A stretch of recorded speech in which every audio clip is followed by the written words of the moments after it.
Quais são as pedras de tropeço da nossa caminhada? Quais são os obstáculos que nos impedem de sermos verdadeiros cristãos? São os falsos amigos? São aqueles que procuram nos prejudicar por inveja?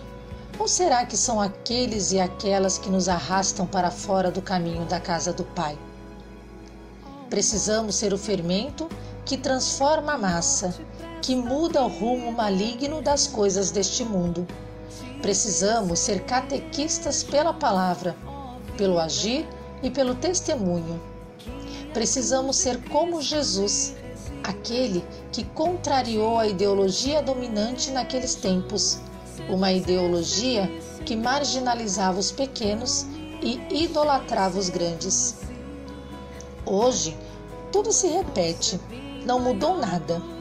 Os humildes são massacrados por tantas injustiças, enquanto os espertos desfrutam de grandes privilégios. Precisamos fazer uma leitura diferente da realidade que nos envolve. Uma leitura crítica dessa realidade que nos cerca e nos encanta com 1001 mentira. Com propagandas mentirosas que nos faz a cabeça para sermos consumistas, egoístas, viciados, pecadores e indiferentes às coisas de Deus.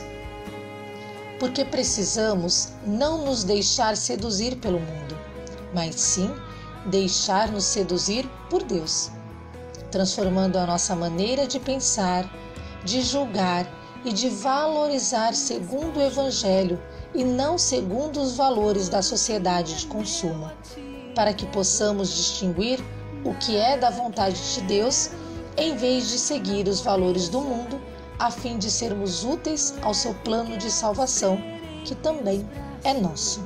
Jesus estava consciente da sua missão na terra e avisou aos seus amigos que deveria ir a Jerusalém e lá sofrer nas mãos das autoridades, ser morto, mas no terceiro dia ele voltaria à vida. Os discípulos, pegos de surpresa por aquela conversa, não entenderam nada do que estava ouvindo. Pedro, por amor e pela amizade ao mestre, se adiantou e, numa atitude de proteção ao amigo, chamou a atenção de Jesus, censurando o que acabara de falar, desejando que isso nunca lhe acontecesse. Meus irmãos, minhas irmãs, eis que a reação de Jesus pode parecer para nós hoje muito agressiva e um tanto desumana, tendo em vista que Pedro só estava se preocupando com a sua segurança e sua resposta pareceu contundente. Vai para longe, Satanás. Tu és para mim uma pedra de tropeço, porque não pensas coisas de Deus, mas sim as coisas dos homens. Porém, analisando à luz do contexto, vamos entender melhor a atitude de Jesus. Ele não ofendeu a Pedro, que numa atitude de amizade e de zelo por ele, falou daquele jeito. Acontece que a palavra Satanás naquele contexto significava adversário. Significa aquele que está contrário a nós, e não por nós, e não ao nosso favor. Aquele que, não entendendo em profundidade o significado de um projeto, reage de forma errada em relação aos seus objetivos. Por isso Jesus continuou: Tu és para mim uma pedra de tropeço, porque não pensas coisas de Deus, mas sim as coisas dos homens. Jesus disse assim porque estava se referindo ao mistério da morte, do sofrimento, da paixão e da cruz pelo qual ele sabia que iria passar. E era o plano anunciado pelos profetas e que teria de ser realizado através de sua pessoa.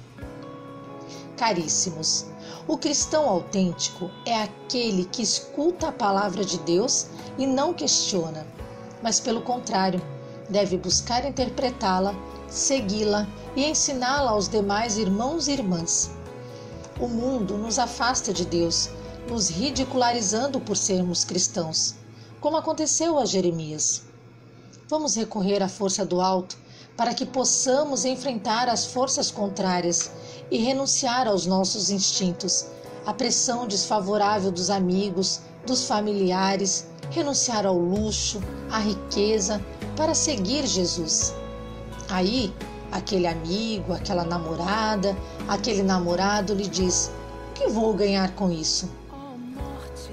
Vamos assumir, encarar o desprezo de alguns amigos e a nossa resposta pode ser aquela mesma afirmação de Jesus. Que adianta o homem ganhar o mundo inteiro, mas perder a sua vida? O que poderá alguém dar em troca de sua vida? Vamos pedir a Cristo Jesus que, através do Espírito Santo, nos ilumine nas respostas que devemos dar aos nossos amigos e até familiares que nos pressionam, que nos questionam, que tentam nos desviar do caminho da verdade, nos desviar do amor de Deus. Amigos que pensam assim, na verdade, não são amigos de verdade. Precisamos mostrar para eles do que adianta sermos considerados os tais, os da hora, os modernos, os famosos, os colunáveis, os espertos, os preferidos das garotas ou dos garotos, os maiorais e mais não sei o que pelo mundo. Se temos uma alma vazia e se perdemos a nossa vida verdadeira, que é a vida eterna. Agora deu para você entender o porquê Jesus disse que devemos abandonar mulheres e filhos para seguir a Deus e anunciar o Evangelho?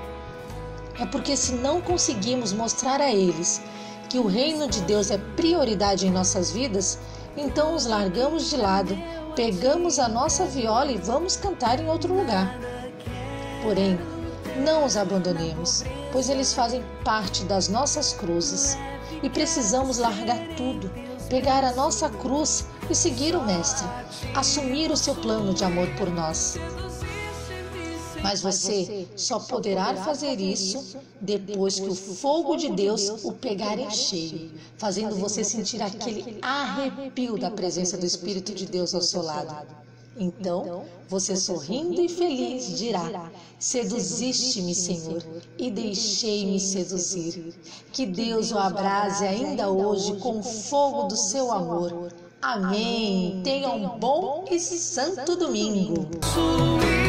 Seduziste-me, Senhor, eu me deixei seduzir. Tua força é minha.